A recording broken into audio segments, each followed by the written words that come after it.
What's up, everyone? Welcome to Political Fight Club. I'm Robert Durden, and in this episode, we're going to be doing the power rankings, and I'm going to shake it up for you guys. You guys know I like to do this about once a month, maybe once every couple of weeks, depending on how the lefty landscape looks. And today we're going to do it a little bit differently than we have before. We're going to be doing the top 3 lefty YouTubers who are on hot streaks, and the bottom 3 who are on cold streaks. And that's how power rankings work generally. Like if you have a team that isn't necessarily the best team in the league, but if they're on a 10-game win streak, they fly up the power rankings even if their record doesn't reflect what they've been doing lately. And the same thing happens with teams that go on cold streaks. There could be the best team in the league that loses 5 or 10 in a row, and they'll drop in the power rankings even though their record may still be the best in the league. So that's how this works. So I'm going to change it up for you. We're going to do the top 3 first, and then we're going to have some more fun. We're going to go over the bottom 3 and why these 6 are in the position that they're in. Let's start with the top 3, starting with number 3, and it's going to be Jimmy Dore. Now, Jimmy hasn't been doing anything really differently than he has previously. I've had him ranked number 1 in the power rankings routinely. He's kind of like the lefty godfather of YouTube right now. So, and his stuff has been great. He did get stonewalled at 889K, and I predicted that if he kept up the pace that he had 2 weeks ago, which was where he was putting on 1,000 subs a day, he would pass Kyle Kulinski, who's at 972, around like December 1st or right around Thanksgiving. That's not going to happen now. He got stonewalled at 889. He got to 890 yesterday and then dropped back down. That's the way YouTube works. When you get up to a milestone, like an even 10,000 or 100,000, it really slows you down. And I also think the fact that he was out on tour during that hot streak that he was just on, I think that was part of the reason he was getting the subs he was, and I wanted to keep that going, but it looks like the momentum has kind of fallen off, but he's still putting out great work, so he's number 3, and go give him a sub. Let's get him over 890. Once he passes 890, he'll be up at 900 before you know it, but you got to help him get over these humps, right? So let's give Jimmy a sub, and I watch almost everything he puts out. It's been great. So number 2, this guy's up really high because of 2 things that he's done that are awesome over the past couple of weeks, and this is Lee Camp, number 2. And the main thing that he did was awesome is he started up a website called radindiemedia.com. It is awesome. Highly recommend you guys go check it out. It's a good like one-stop shop for a lot of stuff that's going on in lefty media, and not just journal articles, but also videos, and it's very like it's a well-built site, like it's really accessible. So it's awesome. I've been on it a lot lately. Good job, Lee, radindiemedia.com. The other thing that he did, which was noteworthy, was he really kept his cool and followed the rules of Political Fight Club when he was recently brought on the Vanguard show for an ultra cringy interview. Now, the Vanguard, I've given them shit in the past a little bit, and I should say, it's not really Zach who did anything wrong. It was really Gavin who got in Lee Camp's face over the People's Party during that interview, and I'll break that down for you and post a link to it below, as well as Jackson Hinkle's breakdown of it. And they got ratioed pretty bad because they first were wrong on the facts when it comes to the People's Party, but they also were like unnecessarily aggressive towards Lee. And Lee is like, the Vanguard, they had that softball interview with Ryan Grimm and treat Ryan Grimm with kid gloves, which I've covered on this show, and I've been very critical of them for that. But you guys got to decide, are you going to treat all the people that are more or less neolib shit zippers like Ryan Grimm with kid gloves and then chastise people like Lee Camp? And the thing that Lee said on the show wasn't even that aggressive. It wasn't at all. He basically was like, yeah, I know people in the People's Party. You guys have been critical of the People's Party on this show, but I can tell you that they're well-intentioned. Any of the critiques that you guys have, I feel like they have written public statements addressing these critiques that you're bringing up right here. So I don't know why you guys are being so critical of the People's Party. That's all that Lee Camp said. And Gavin went kind of off, and I'll let you guys decide for yourselves who was right and who was wrong. But the critique that they had of the People's Party, that there was like all this fighting amongst the people that were working at the People's Party, that's anecdotal. And I've seen there have been some people that were originally going to be part of the People's Party who stepped back from it for a little bit because of personal reasons, like Ryan Knight, I believe, did that. But I don't think there's anything wrong with the People's Party. In fact, I would love nothing more than for them to gain steam. And same thing with Lee. And it makes me feel a little bit weird that the Vanguard is like so against the People's Party. And as it turns out, you guys, part of the reason that they're so against it is because Nick Brana, who is the founder of the People's Party, MPP, he has kind of ghosted them on their show and has not given them an interview. So they're just kind of salty on a personal level with Nick Brana, which is why they're more on getting on people that are for the People's Party rather than like the Green Party. On this show, I'm happy with any lefty party that isn't the Democratic Party gaining enough momentum for us to get a movement behind it. So I don't know, and maybe you guys can help me with some articles or other videos that breaks this down. MPP versus Green Party, the advantages and disadvantages. If you guys have any stuff on that, please send that to me. I'd like to get more educated on that. I've been a little bit pro-Green Party simply because I've seen Jill Stein put up enough numbers to theoretically get them on the ballot and to get them on the debate stage. But I know there's some internal problems with the Green Party, and I don't know enough details on MPP versus the Green Party to make an educated decision on which one. So I've just always been like, let's just find one third party and get behind it. But give me some information, guys. Help me out, please. Send some stuff my way. I would like to make my choice between those two if I can, and I just don't have the education on it right now to do so. So great job, Lee. He kept his cool. He absolutely kind of laughed it off and kept having a conversation, even though Gavin was kind of bulldogging him a little bit. So I'm okay with these types of things happening on the left. I'm not going to savage the Vanguard like I would Tim Black or even Kyle Kulinski, because I think that they did have a good discussion, even though the Vanguard was needlessly aggressive. I'm okay with us having these discussions on the left and having disagreements on which party to get behind. That's healthy. The issue I take is the Vanguard, if you're going to go after Lee Camp like this, at bare minimum, go after Ryan Grimm the same fucking way. That's all anybody asks. If you guys are going to be needlessly aggressive children that, kind of more or less just pop off on people when you have them on your show, that's okay as a model for your show, but at least be consistent.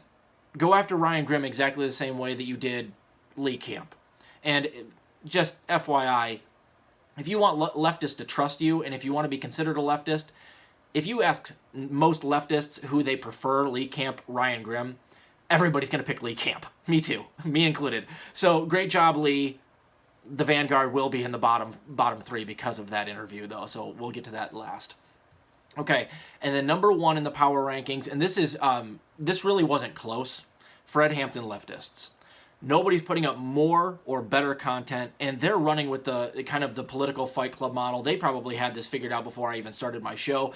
They're filling the airwaves with good content. I mean, everywhere from RJ having good politic guy on, which they've had him 2 or 3 times. I like both of them.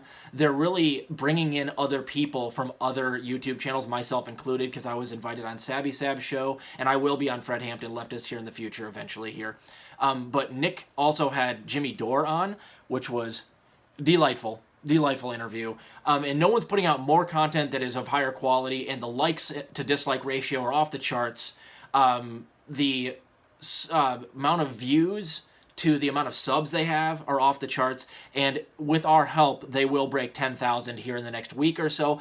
They're going to get stonewalled. So let's give the Fred Hampton Leftists a sub. They're at about 9,000 right now. They're a little under. Let's get them over 9,000 today. They're at 8.97. Let's get them over 9. Once they're over that, it should be easy chugging all the way to 10,000, and then let's get them over 10,000. Let's give them subs. They're doing absolutely fantastic work, and no one's putting out more content than they are. They're doing exactly what I hope more people will decide to do, which is networking, having multiple personalities on a network that also do shows on the side and then do roundtables in the middle. They're doing great work. So let's give the Fred Hampton Leftist and Sabby Sabs a sub. There's also, watch RJ, watch Rome, watch JB. They're all doing great work. Okay, so number one, easy, Fred Hampton Leftists. Let's get them over 10,000. All right, now let's have some fun. Bottom 3. So, and the way that this works is the third one is not the worst of the worst. Number 1 is the worst of the worst, and you guys can probably guess who I'm going to put in there. And it's not going to be pretty. R.I.P. one of the juggernauts coming up here in a minute. Okay, number 3 is going to be Jen Perelman. I went after her after she cut off Compton J and Afeni on her own show. She had them on to talk about how the Democratic Party can work with people like the Fred Hampton Leftist, and she obviously doesn't know what Fred Hampton was all about.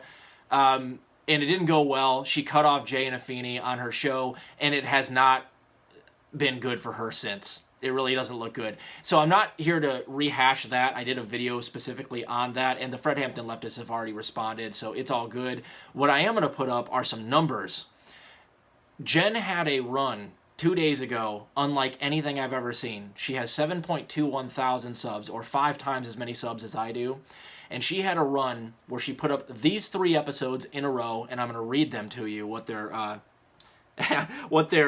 titles were. DeSantis Hates Kids.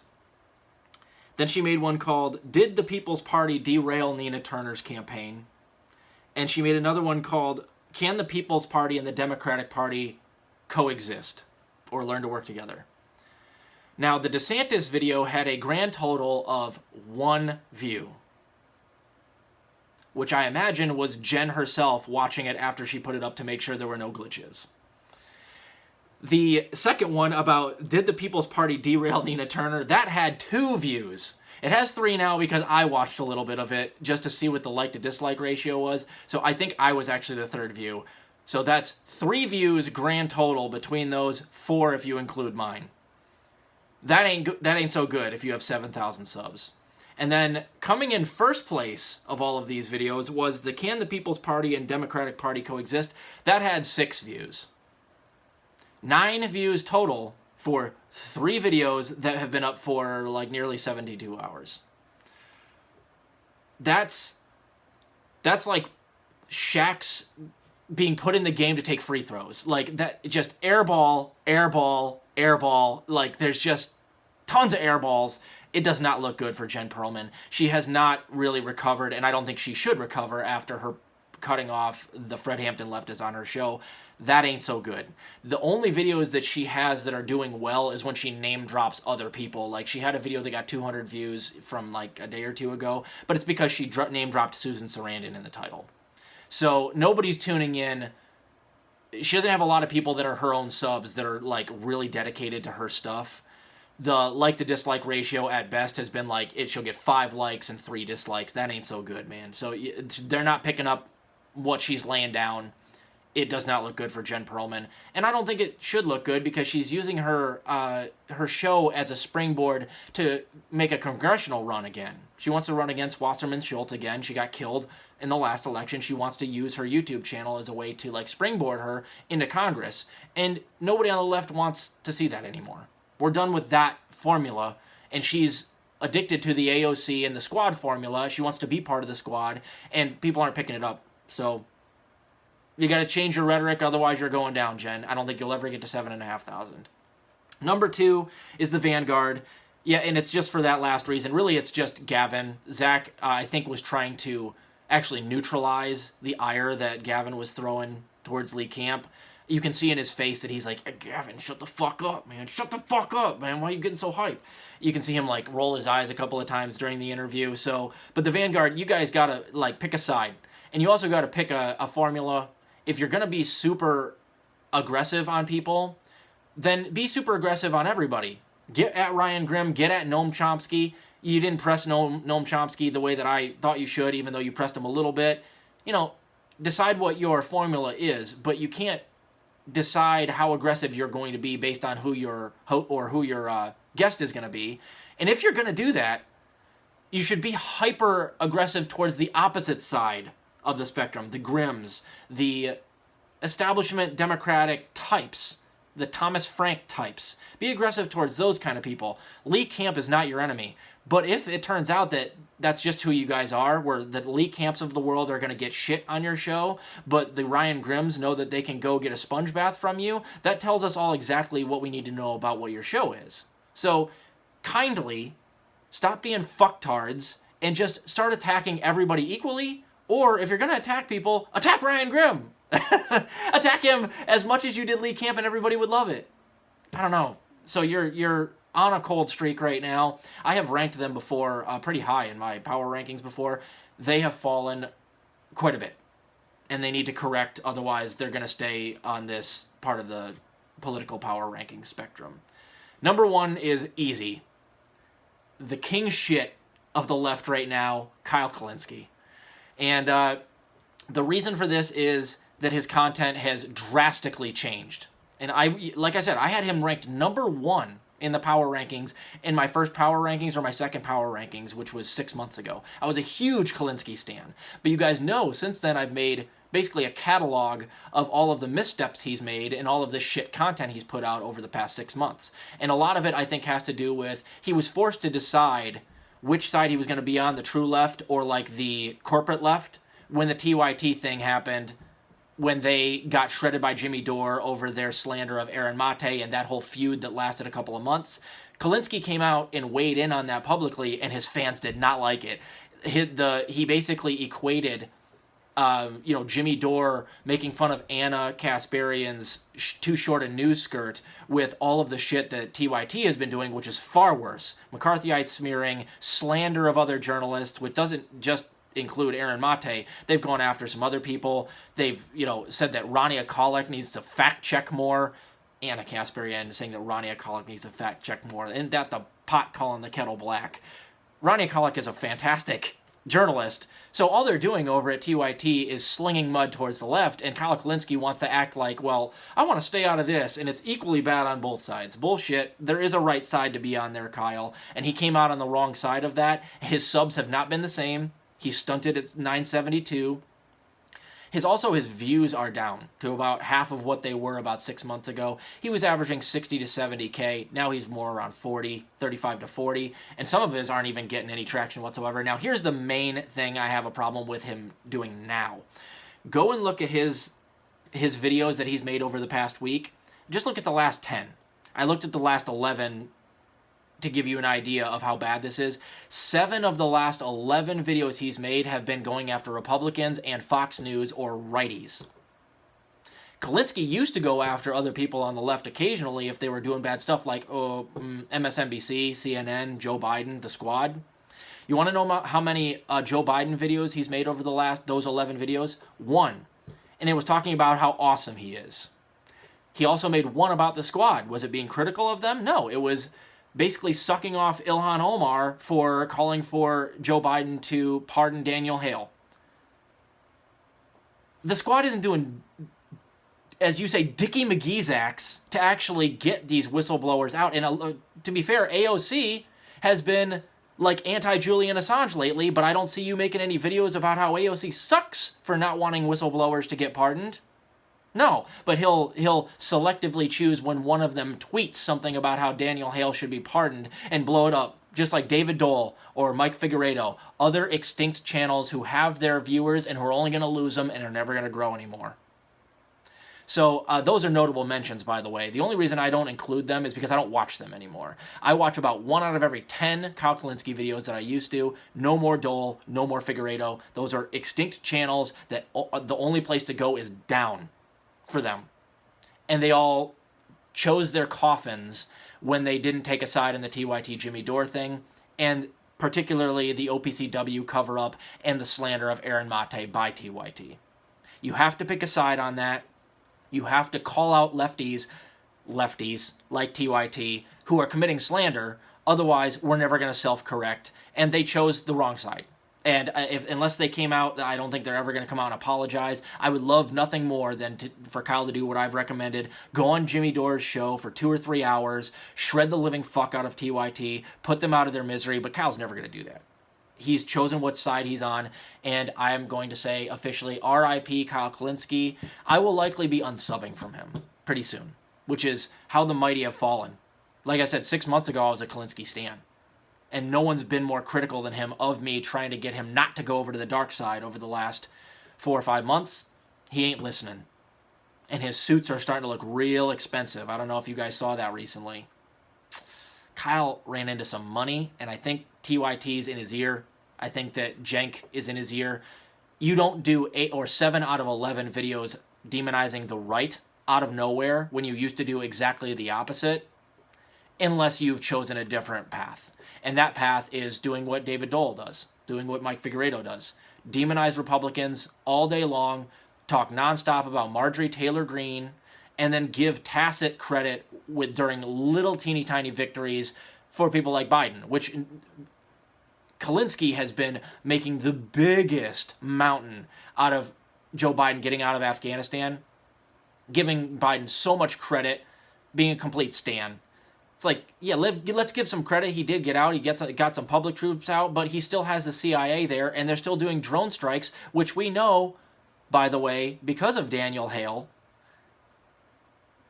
like 80 to 90% of the people that we kill in our drone strikes are civilians, women and children. So, and up until recently, Kyle Kulinski didn't even know who Daniel Hale was. He did his first video about Daniel Hale after I did 2 videos on Daniel Hale a month ago, 2 months ago, something like that. So he didn't even know about this stuff, and he acts like he doesn't know that Joe Biden is continuing drone strikes in Afghanistan, which I know he knows this because he's talking about Daniel Hale now, kill almost exclusively civilians. It's really kind of sick to see. It's like when these sycophants go out and give tacit credit to the squad for getting the moratorium extended. No. Cori Bush didn't do shit. She manufactured consent for a shitty, targeted moratorium that they knew was going to get shot down by the Supreme Court anyway, and you guys are so fucking Stanish that you went and did 5 victory laps around that, even though we all told you this isn't a victory, and they didn't do shit. Even if it were a victory, the squad didn't secure that victory. They manufactured consent for it. If they really wanted to get 1,000 or 10,000 people out sleeping on the steps of Congress to do an actual protest, maybe the 1 million followers that Cori Bush had could have helped with that. But no, they didn't even tweet about it. What they wanted was the illusion that they were fighting for a moratorium. And then Chuck Schumer came out and he goes, put on your negotiating faces, girls. We're going to pretend like we're actually talking. And then I'm going to go back inside and do what I wanted to do anyway.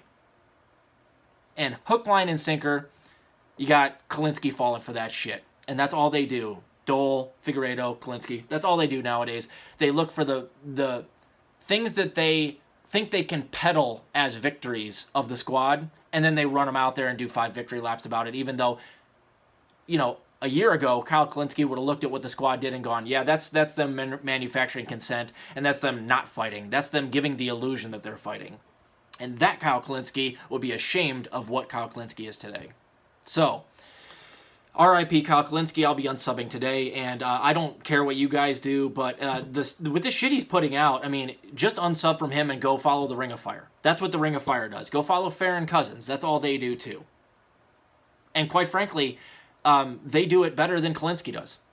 So I don't like any of those shows because all they do is demonize the right, and they've picked the lane, which is defend Daddy Biden, defend the Democratic Party, and only give tacit criticism to the Democratic Party when they do something really, really bad, and then give a ton of credit to the squad when they do the tiniest little thing right, which they don't even barely do that.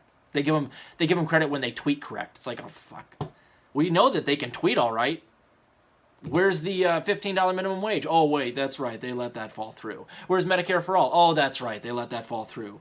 Oh, they just sent $735 million to Israel for weapons, or $735 million worth of weapons to Israel. They did that too. Oh, they just gave $2 billion to the Capitol Police budget. Oh, they did that too. Oh, did they approve a military budget that gives $3.3 billion to Israel? Yep, they voted exactly right to let that through too. The squad has done dick, and Kyle Kulinski's out there just acting like they're awesome. They're such yutzes. Anyway, the top 3, Jimmy Dore, Lee Camp, Fred Hampton Leftists. Go give them a sub. Let's watch their stuff. They're doing great work. Bottom 3, The Wall of Shame, Jen Perelman, that channel's dead. That channel's dead. Coming out in favor of Tim Black after his meltdown did not do you any favors, Jen. It was already on life support at that point, but that euthanized Jen Perelman's channel.